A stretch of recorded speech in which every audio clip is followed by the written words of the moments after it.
Bhachau police station વિસ્તારમાં આવેલા નમસ્કાર જૈન તીર્થમાં બનેલી ચોરીનો ભેદ ગણતરીના દિવસોમાં જ ઉકેલતા પોલીસે રાજસ્થાન રાજ્યની કુખ્યાત ગરાસિયા ગેંગના આરોપીઓને ઝડપી પાડ્યા છે.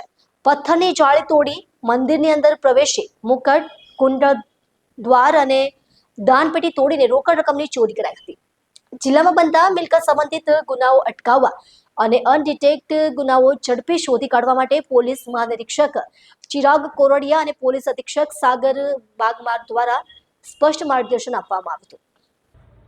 ગયા 21-22 નવેમ્બરના રોજ નમસ્કાર જૈન તીર્થ છાડવાડામાં રાત્રિના સમયે પથ્થરની જાળી તોડી અંદર પ્રવેશી મંદિરની મૂર્તિ પરથી મુકટ, કુંડળ અને દાનપેટીમાંથી રોકડ રકમ ચોરી થવાની ઘટના બની હતી, જેમાં પોલીસ અધિક્ષક સાગર બાગમાર દ્વારા સ્થળ પર પહોંચી તપાસ ઝડપી બનાવાઈ હતી. આ બનાવની તપાસ માટે નાયબ પોલીસ અધિક્ષક Sagar Sabada, PI NN Chudasama LCB, PI AA Jadeja, Bhachau સહિતની અલગ અલગ ટીમોની રચના કરવામાં આવી હતી.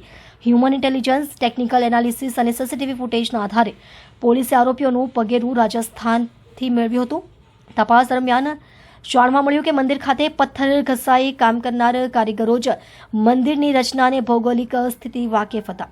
માસ્ટર માઇન્ડ મોહનલાલ ગરાસિયાએ પોતાની ગેંગના સભ્યોને મોકલી ચોરીને અંજામ અપાવ્યો હતો. રાજસ્થાનના ગોગંદા વિસ્તારમાં જંગલ અને ડુંગરોમાં રાત્રિના સર્ચ ઓપરેશન ચલાવી ગરાસિયા ગેંગના આરોપીઓને ચોરીના મુદ્દામાલ સાથે ઝડપી પાડવામાં આવ્યા છે.